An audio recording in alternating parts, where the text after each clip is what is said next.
ಅವಿನಾಶ್ ಮತ್ತು ಅನನ್ಯನನ್ನು ನೋಡಿ ಒಮ್ಮೆ ಕ್ರೂರವಾಗಿ ನಕ್ಕು ಆದಿತ್ಯ ಮರ ಕತ್ತರಿಸೋ ಯಂತ್ರವನ್ನು ಆನ್ ಮಾಡ್ದ. ಏನೋ ಒಂದು ಭೀಕರ ಶಬ್ದ ತಮ್ಮ ನಿದ್ರೆಗೆ ಅಡ್ಡಿಪಡಿಸಿದ ತಕ್ಷಣ ಅಸ್ವಸ್ಥತೆಯಿಂದ ಇಬ್ಬರು ಕಣ್ತೆರೆದರು. ಆದರೆ ಮುಂದೆ ಕಂಡ ದೃಶ್ಯದಿಂದ ಅವರ ಹಣೆ ಮೇಲೆ ಬೆವರು ಹನಿಗಳು ಮೂಡಿದ್ವು. ವುಡ್ ಕಟರ್ ಆನ್ ಮಾಡಿ ನಿಂತಿದ್ದ ಆದಿತ್ಯನ ಮುಖದ ಮೇಲಿನ ಆ ಕ್ರೂರ ನಗು ಒಂದೇ ಸಾಕಿತ್ತು. ಅದು ಯಾವುದಕ್ಕಾಗಿ ಅಂತ ಅವರಿಗೆ ಅರ್ಥ ಆಗಲು. ನಿಮ್ಮಿಬ್ಬರಿಗೂ ಇನ್ನು ಮುಂದೆ ಹೆಚ್ಚು ತೊಂದರೆ ಆಗೋದಿಲ್ಲ. ನಾವು ನಿಮ್ಮನ್ನು ಸುರಕ್ಷಿತವಾದ ಒಂದು ಜಾಗಕ್ಕೆ ತಲುಪಿಸೋದಕ್ಕೆ ಹೋಗ್ತಿದ್ದೀವಿ ಅಲ್ವಾ ರುದ್ರ ಅಂತ ಆದಿತ್ಯ ಅದೇ ನಗುವಿನೊಂದಿಗೆ ರುದ್ರನನ್ನ ಕೇಳಿದ. ಅವರಿಬ್ಬರನ್ನ ನೋಡಿ ಒಮ್ಮೆ ತುಚ್ಛವಾಗಿ ನಕ್ಕ ರುದ್ರ ಅವರ ಹತ್ತಿರಕ್ಕೆ ಹೋದ. ಆಗ್ಲೂ ಅವನ ಭುಜದಿಂದ ರಕ್ತ ಸುರಿಯುತ್ತಲೇ ಇತ್ತು. ಕೋಪದಿಂದ ನಡೆದ ರುದ್ರ ಅವಿನಾಶ್ ಎದುರು ನಿಂತ ತಕ್ಷಣ ಅವನು ಭುಜ ಹಿಡಿದು ಬಲವಂತವಾಗಿ ಎಪ್ಸಿ ನಿಲ್ಲಿಸ್ದ. ಆಗ್ಲೂ ಭಯದಿಂದ ಅವಿನಾಶ್ ನಡುಗ್ತಿದ್ದ.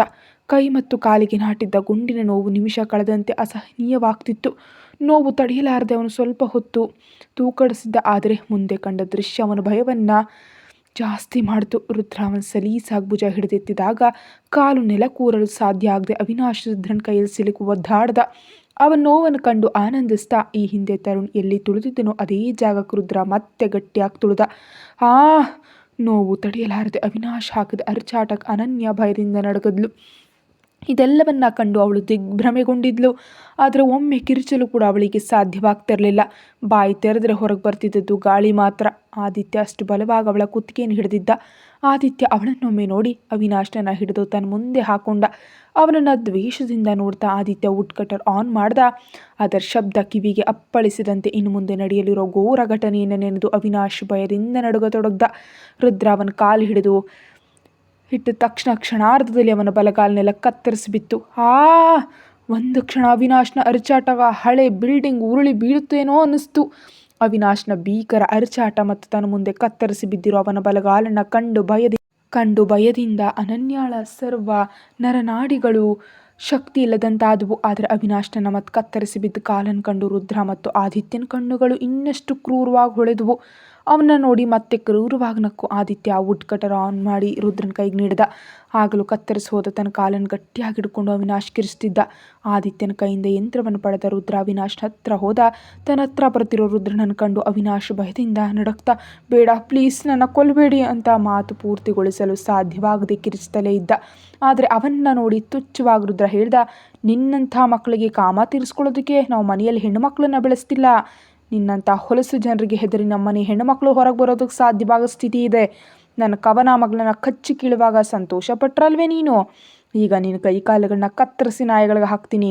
ನಿನ್ನ ಹೆಣ ಯಾವುದಾದ್ರೂ ಚರಂಡಿಯೆಲ್ಲ ಕೊಳತು ಬಿದ್ದಿರೋದನ್ನು ಕಂಡಾಗ ನಿನ್ನಂತಿರೋ ಹಸಿದ ನಾಯಿಗಳು ಒಮ್ಮೆ ಭಯಪಡಬೇಕು ಅಂತ ಹೇಳ್ತಾ ಅವನ ಇನ್ನೊಂದು ಕಾಲನ್ನು ಕತ್ತರಿಸಾಕ್ತಾ ರುದ್ರ.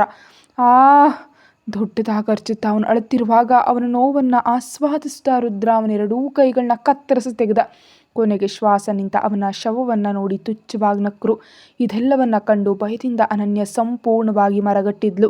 ಅಷ್ಟು ಮೃಗೀಯವಾಗಿ ರುದ್ರ ಹಾಗೂ ಆದಿತ್ಯ ಅವಿನಾಶನ್ನ ಕೊಂದದನ್ನು ಕಂಡಾಗ ಅವಳಿಗೆ ಸಾವು ಕಣ್ಣು ಮುಂದೆ ಕಂಡಂತಾಯಿತು. ಅವರೆದುರು ತನ್ನ ಪ್ರಾಣಕ್ಕಾಗಿ ಬೇಡ್ಕೊಳ್ಬೇಕು ಅನ್ಸಿದ್ರು ಅವಳ ನಾಲಿಗೆ ಚಲಿಸಲಿಲ್ಲ. ತನ್ನನ್ನು ನೋಡಿ ಕ್ರೂರವಾಗಿ ನಗ್ತಾ ಮುಂದೆ ಬರ್ತಿರೋ ರುದ್ರನನ್ನು ಕಂಡಾಗ ಅನನ್ಯ ಭಯದ ಕಟ್ಟ ಕಡೆಯ ಸ್ಥಿತಿಗೆ ತಲುಪಿದ್ಲು.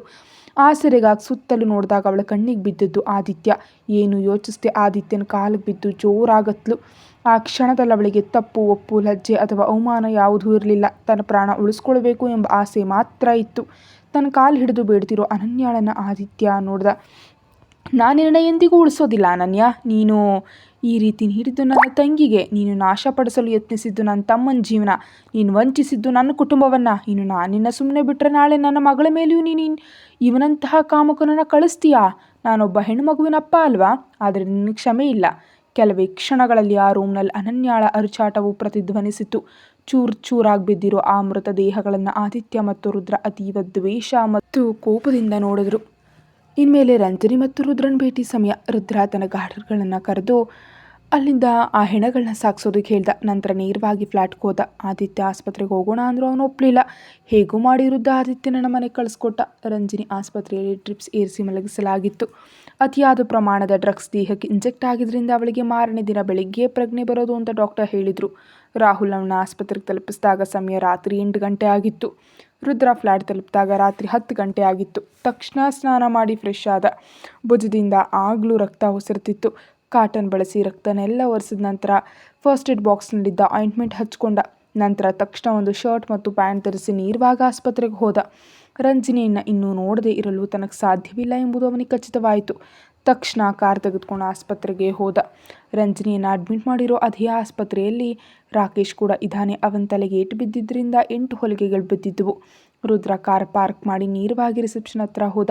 ಆಗಲೂ ಅಲ್ಲಿ ತರುಣ್ ಮತ್ತು ರಾಹುಲ್ ಇದ್ರು. ರುದ್ರ ನೇರವಾಗಿ ಅವರ ಹತ್ರ ಹೋದ. ಡಾಕ್ಟರ್ ಏನು ಹೇಳಿದ್ರು ಅಂತ ರುದ್ರ ಗಾಬರಿಯಿಂದ ಕೇಳ್ದ.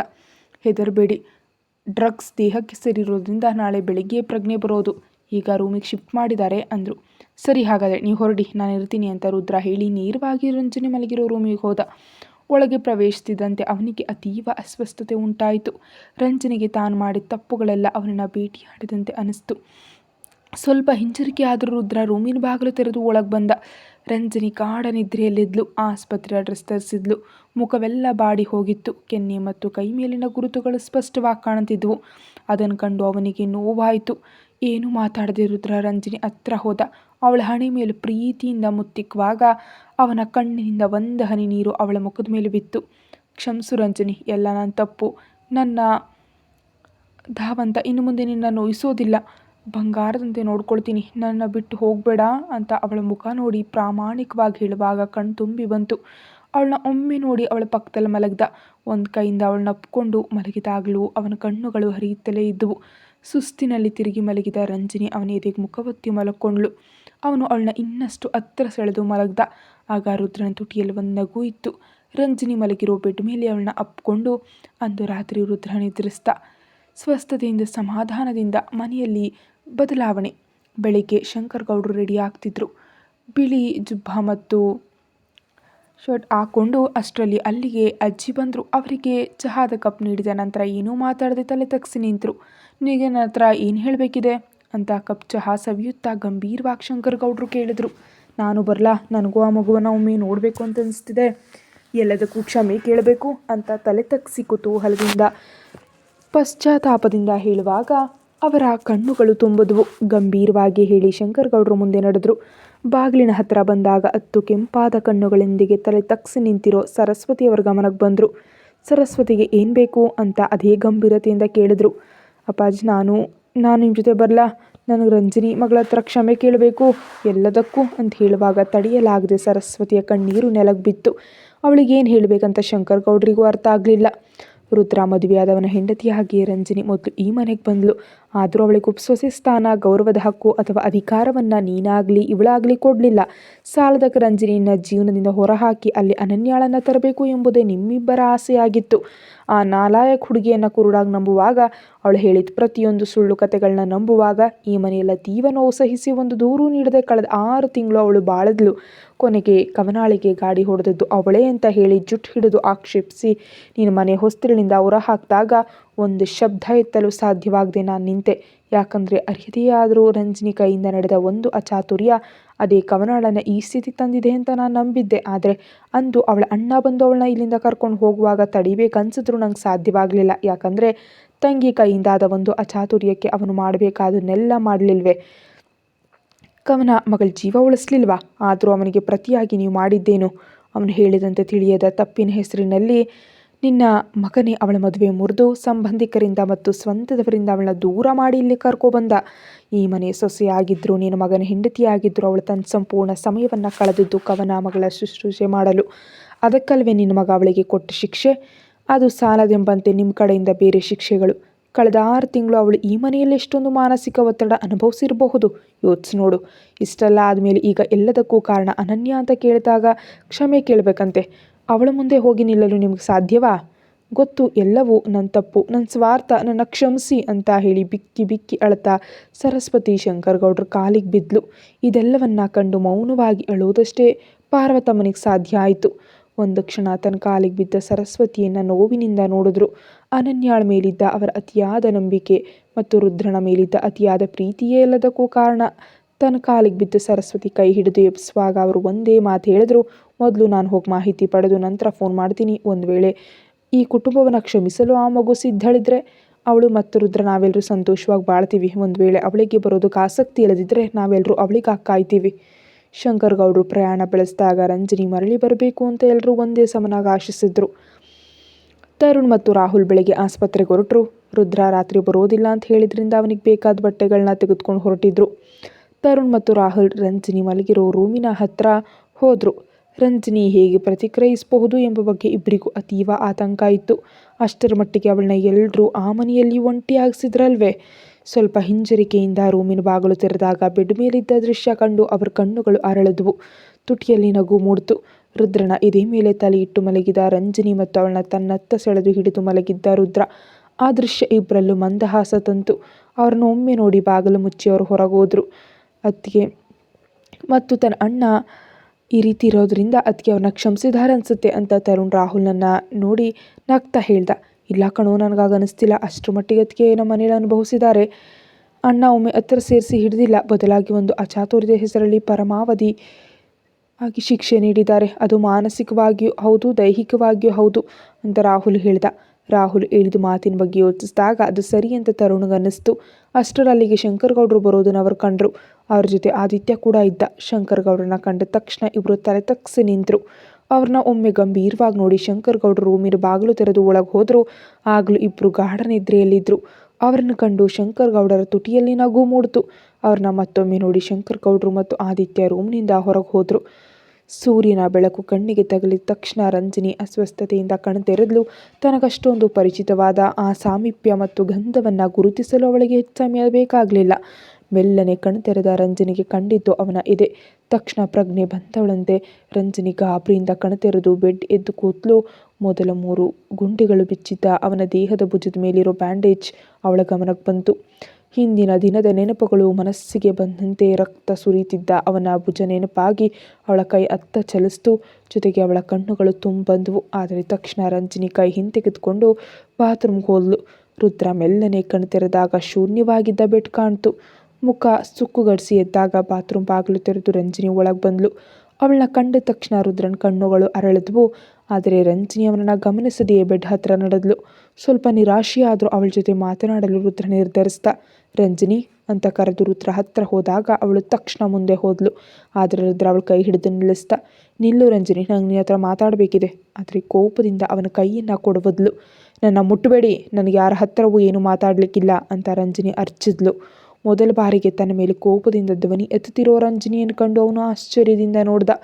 ಇಷ್ಟು ದಿನ ನಾನು ನಿಮ್ಮ ಜೊತೆ ಇದ್ದೆ ಅಂದೆಲ್ಲ ನನ್ನ ಹತ್ರ ಹೇಳಲು ಇಲ್ಲದ್ದು ಇನ್ನು ಮುಂದೆ ನನಗೆ ಕೇಳಬೇಕಿಲ್ಲ ಅಂತ ಅವನ ನೋಡಿ ಹೇಳಿದಾಗ ರುದ್ರನಿಗೆ ನಿಜಕ್ಕೂ ಆಘಾತ ಆಯಿತು. ಯಾಕಂದರೆ ಅಷ್ಟೊಂದು ಕೋಪದಿಂದ ಅವಳ ಮುಖ ಕೆಂಪಾಗಿತ್ತು. ರಂಜಿನಿ, ನಾನು ಹೇಳೋದನ್ನು ಒಮ್ಮೆ ಕೇಳೋದಕ್ಕೆ ಪ್ರಯತ್ನಿಸು. ನಾನು ಅಂತ ಅವನು ಸಮಾಧಾನದಿಂದ ಮಾತಾಡಲು ಮುಂದಾದ. ಬೇಡ, ಏನು ಹೇಳಬೇಡಿ. ಇಷ್ಟು ದಿನ ನಾನು ಆ ಮನೆಯಲ್ಲಿ ನರಕಯಾತನೆ ಅನುಭವಿಸಿದಾಗ ತುಂಬ ಆಸೆ ಪಟ್ಟಿದ್ದೆ. ನನಗೆ ಹೇಳಲಿಕ್ಕಿರೋದು ಯಾರಾದರೂ ಒಮ್ಮೆ ಕೇಳಿಸ್ಕೊಳ್ಳಿ ಅಂತ. ಯಾವ ಸಂದರ್ಭದಲ್ಲಿ ನಾನು ಕವನಾಳನ ರಸ್ತೆಯಲ್ಲಿ ಬಿಟ್ಟೆ ಅಂತ ನೀವು ಎಂದಾದರೂ ವಿಚಾರಿಸಿದ್ದೀರಾ? ಮಾನ ಕಾಪಾಡಿಕೊಳ್ಳಲು ನಾನು ಓಡ್ತಿದ್ದಾಗ ಅರಿಯದೆ ನಡೆದ ಒಂದು ಅಚಾತುರ್ಯ ಅದು. ಆದರೂ ನಾನು ಏನೂ ಮಾತಾಡದೆ ನೀವು ನೀಡಿದ ಎಲ್ಲ ಶಿಕ್ಷೆಗಳನ್ನು ಸ್ವೀಕರಿಸಿದೆ. ಅರಿಯದೆ ಯಾವಾಗಲೂ ನಾನು ನಿಮ್ಮನ್ನು ಪ್ರೀತಿಸಿಬಿಟ್ಟೆ. ಆದರೆ ಅದಕ್ಕೆ ಪ್ರತಿಯಾಗಿ ನಾನು ಅನುಭವಿಸಿದ್ದು ಇಮ್ಮಡಿ ನೋವು ಮಾತ್ರ. ಅಂದೆಲ್ಲ ನಾನು ತುಂಬ ಆಸೆ ಪಟ್ಟಿದ್ದೆ ನೀವು ನನ್ನ ಒಮ್ಮೆ ಅಪ್ಕೊಳ್ಳಿ ಅಂತ. ಈಗ ಎಲ್ಲ ತಪ್ಪು ಕಲ್ಪನೆಗಳು ದೂರ ಆದಾಗ ನಿಮಗೆ ನನ್ನ ನೆನಪಂತ ಅಂತ ರಂಜಿನಿಯವನನ್ನು ನೋಡಿ ಸಂಕಟ, ಕೋಪ ಮತ್ತು ನಿರಾಶೆಯಿಂದ ಹೇಳಿದ್ಲು. ಆಗಲೂ ಅವಳ ಕಣ್ಣುಗಳು ತುಂಬಿದ್ವು. ಅವಳ ಪ್ರತಿಯೊಂದು ಮಾತು ಅವನ ಅತಿಯಾಗಿ ನೋಯಿಸ್ತು. ಅಂದು ಅವಳ ಅಸಹಾಯಕ ಸ್ಥಿತಿಗೆ ತಾನೇ ಕಾರಣ ಅಲ್ವಾ ಅಂತ ನೆನಪಾದಂತೆ ಅವನಿಗೆ ಅತೀವ ನೋವಾಯಿತು. ಹಾಗಲ್ಲ ರಂಜಿನಿ, ನನಗೊತ್ತು, ಎಲ್ಲವೂ ನನ್ನ ತಪ್ಪು. ನಿನ್ನ ನಾನು ತುಂಬ ಪೀಡಿಸ್ದೆ, ನೋಯಿಸಿದೆ. ಯಾಕೆ ನಿನ್ನ ಕುಟುಂಬದಿಂದಲೂ ನಿನ್ನ ದೂರ ಮಾಡಿದೆ. ನನ್ನ ಮನೆಯಲ್ಲಿ ನಿನ್ನ ಒಬ್ಬ ಕೆಲಸದವಳನ್ನಾಗಿ ಮಾಡಿದೆ. ಮತ್ತು ಕೃತಿಗಳಿಂದ ನೀನು ತುಂಬ ಅನುಭವಿಸಿದ್ಯಾ. ಅದನ್ನು ಸರಿಪಡಿಸಲು ನನಗೆ ಸಾಧ್ಯವಿಲ್ಲ. ಆದರೆ ಅದಕ್ಕೆ ಪ್ರತಿಯಾಗಿ ನಿನ್ನ ಪ್ರೀತಿಸೋದಕ್ಕೆ ಮತ್ತು ನಿನಗೆ ಸಂತೋಷ ನೀಡಲು ನನಗೆ ಸಾಧ್ಯ ಇದೆ. ನನಗೆ ನೀನು ಒಂದು ಅವಕಾಶ ನೀಡು. ನಾನು ನಿನ್ನ ಬಂಗಾರದಂತೆ ನೋಡ್ಕೊಳ್ತೀನಿ ಅಂತ ರುದ್ರ ಅವಳ ಮುಂದೆ ನಿಂತು ಹೇಳಿದಾಗ ರಂಜಿನಿ ಏನೂ ಮಾತಾಡದೆ ಅವನ್ನ ನೋಡ್ತಾ ನಿಂತಳು. ಈಗ ನನ್ನ ಮೇಲಿರೋ ತಪ್ಪು ಕಲ್ಪನೆಗಳೆಲ್ಲ ದೂರ ಆದಾಗ ನನ್ನ ಮೇಲೆ ಉಂಟಾದ ಕರುಣೆಯಿಂದ ಇದನ್ನೆಲ್ಲ ಹೇಳ್ತಿದ್ದೀರಲ್ವೇ? ಅದಲ್ಲದೆ ನನ್ನ ಮೇಲಿರೋ ಪ್ರೀತಿಯಿಂದ ಇದನ್ನೆಲ್ಲ ಹೇಳ್ತಿಲ್ವಲ್ಲ ಅಂತ ತುಂಬಿದ ಕಣ್ಣುಗಳಿಂದ ಹೇಳುವಾಗ ರಂಜಿನಿ ಕಣ್ಣಿಂದ ಒಂದು ಹನಿ ನೆಲಕ್ಕೆ ಬಿತ್ತು. ಅದು ಬಂದು ಬಿದ್ದಿದ್ದು ರುದ್ರನ ಹೃದಯಕ್ಕೆ. ಆ ಮಾತುಗಳು ಅವನನ್ನು ಅತಿಯಾಗಿ ನೋಯಿಸಿದ್ವು. ರುದ್ರನಿಗೆ ಅವಳ ಮೇಲಿರೋ ಪ್ರೀತಿ ಸಹತಾಪದಿಂದ ಉಂಟಾದದ್ದು ಅಂತ ರಂಜಿನಿ ಭಾವಿಸಿದಾಳೆ. ಆದರೆ ತಾನು ಕಳೆದ ಕೆಲವು ತಿಂಗಳುಗಳಿಂದ ಅವಳನ್ನೇನೆಂದು ಬದುಕ್ತಿದ್ದೀನಿ ಎಂಬುದು ಅವಳಿಗೆ ತಿಳಿದಿಲ್ವಲ್ಲ ಅಂತ ಅವನು ನೋವಿನಿಂದ ಯೋಚಿಸ್ದ. ಅದಕ್ಕಾಗಿ ಅವಳನ್ನ ತಪ್ಪು ಹೇಳೋದಕ್ಕೆ ಸಾಧ್ಯವಿಲ್ಲ. ತನ್ನ ಪ್ರೀತಿನ ಅವಳ ಮುಂದೆ ಹೇಳಿಕೊಳ್ಳದೇ ಇದ್ದದ್ದು ತನ್ನದೇ ತಪ್ಪು. ಅದಕ್ಕಾಗಿ ಇಂದು ಅವಳ ಮುಂದೆ ಅಪರಾಧಿಯಂತೆ ನಿಲ್ಲಬೇಕಾಗಿದೆ. ಅಲ್ಲ ರಂಜಿನಿ, ನನಗೆ ನಿನ್ನ ಮೇಲಿರೋದು ಕರುಣೆಯಲ್ಲ. ಯಾವಾಗಲೂ ನಾನು ನಿನ್ನ ಪ್ರೀತಿಸ್ಬಿಟ್ಟಿದ್ದೆ, ಆದರೆ ಅದನ್ನು ನಿನಗೆ ಹೇಳ್ಕೊಳ್ಳೋದಕ್ಕೆ ನಂಗೆ ಸಾಧ್ಯವಾಗಲಿಲ್ಲ. ಪಶ್ಚಾತ್ತಾಪದಿಂದ ರುದ್ರನ್ ತಲೆ ತಗ್ಗೋಯ್ತು. ಆದರೆ ಅವನನ್ನು ನೋಡಿ ರಂಜಿನಿ ಮಾತನಾಡತೊಡಗಿದ್ಲು.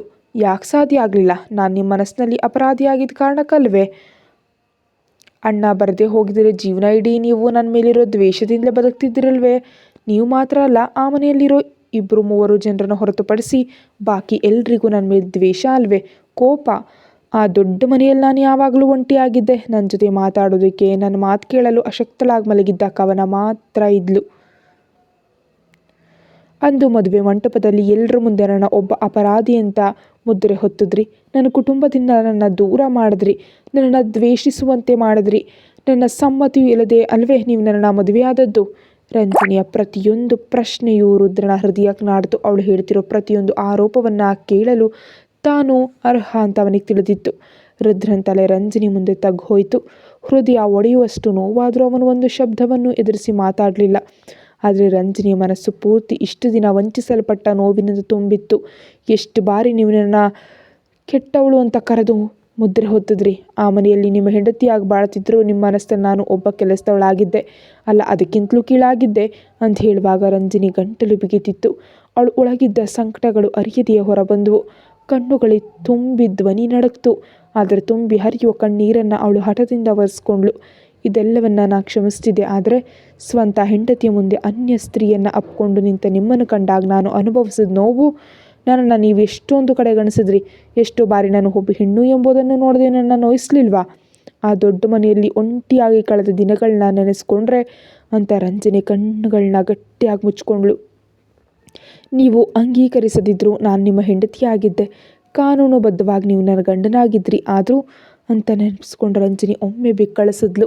ಅನನ್ಯಾಳನ್ನು ಅಪ್ಕೊಂಡು ನಿಂತಿದ್ದ ರುದ್ರನನ್ನ ಮುಖ ಆಗ ಅವಳ ಕಣ್ಣು ಮುಂದೆ ಬಂತು. ತನ್ನ ಕಣ್ಣೀರನ್ನು ಹಿಡಿದಿಟ್ಟು ರಂಜಿನಿ ಮತ್ತೆ ಮಾತಾಡೋದಕ್ಕೆ ಶುರು ಮಾಡಿದ್ಲು.